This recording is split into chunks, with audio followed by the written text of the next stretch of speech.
அதான் ஜாயின் பண்ணிட்டல, அப்புறம் எங்க வெளிய போறேன்? இன்னையில இருந்தே ஒர்க் ஸ்டார்ட் பண்ணியாச்சு. வாழ்த்துக்கள் ஸ்ருதி. எப்படியோ ரவி வர வச்சிட்டீங்க. இனிமே எல்லாம் சரியாயிடும். கூடிய சீக்கிரம் நீங்களும் நம்ம வீட்டுக்கு வந்துருவீங்க. எனக்கு அந்த நம்பிக்கை இருக்கு. ஷூர் போற நேரம் ஆகுது. எல்லாம் உனக்காக தான் போயிட்டு வரேன். எனக்காவா? ஆமா, உனக்கு விடுதலை வாங்கி கொடுக்கணும்ல. உனக்கு தெரியாம உனக்கு நல்லது பண்ணிருக்கேன். எனக்கு நல்லது பண்ணுவீங்களா? எனக்கு நல்லது பண்ணீங்க. கோர்ட்ல மலேசியா மாமாவை சாட்சியா இருக்கணும்னு சொன்னாங்கல்ல. ஆமா. முத்து மீனா எல்லாருமே அதுக்கான வேலையை பண்ணிட்டு இருக்காங்க. அதுக்கு முதல்ல என்னதான் போய் அவரை பார்க்க சொன்னாங்க. நான் போய் அவரை பார்த்து பேசிட்டு வரேன். அப்படியா? அவர் வரணும் ஒத்துக்கிட்டா? அதெல்லாம் பேசி ஒத்துக்க வச்சாச்சு. Bro super bro, thanks bro. உனக்கு ஏதாவது கேட்டுச்சா?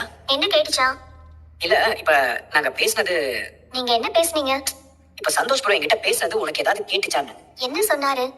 நான் எதுவுமே கேட்கவே இல்லையே. நான் நம்ம ஆர்டருக்கு தேவையான ஸ்டாக்ல என்ன இருக்குன்னு பார்க்கலான்னு வந்தேன். வேற எதுவுமே கேட்கலையா? இல்ல மனோஜ், எதுவுமே கேட்கவே இல்ல. அதுவும் இல்லாம உன் முகத்தை பார்த்த உடனேயே சுத்தி இருக்கிறவங்க என்ன பேசினாலுமே எனக்கு கேட்காது. அப்படி என்ன பேசிட்டு இருந்தீங்க?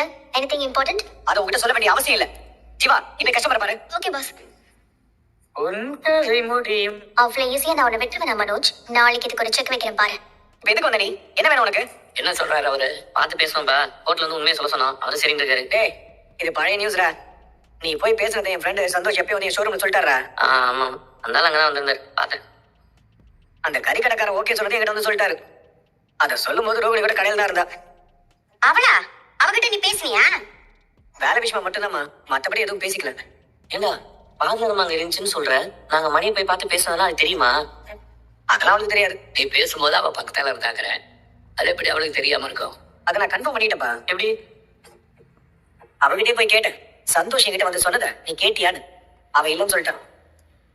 இவன் நிஜமாவே லூசா இல்ல லூசு மாதிரி நடிக்கிறானாப்பா? அவகிட்டே போய் கேட்டேங்கிறான். ஏண்டா அது தெரிஞ்ச உண்மையை சொல்ல வேணா போகுது? டேய் அதான் சொல்றேன் அவளுக்கு தெரியாதுன்னு. டேய், அந்த பார்லர் நம்ம போய் சொல்றதுலாம் பட்டம் வாங்கினதுடா. கண்டிப்பா கேட்டுக்கொண்டா.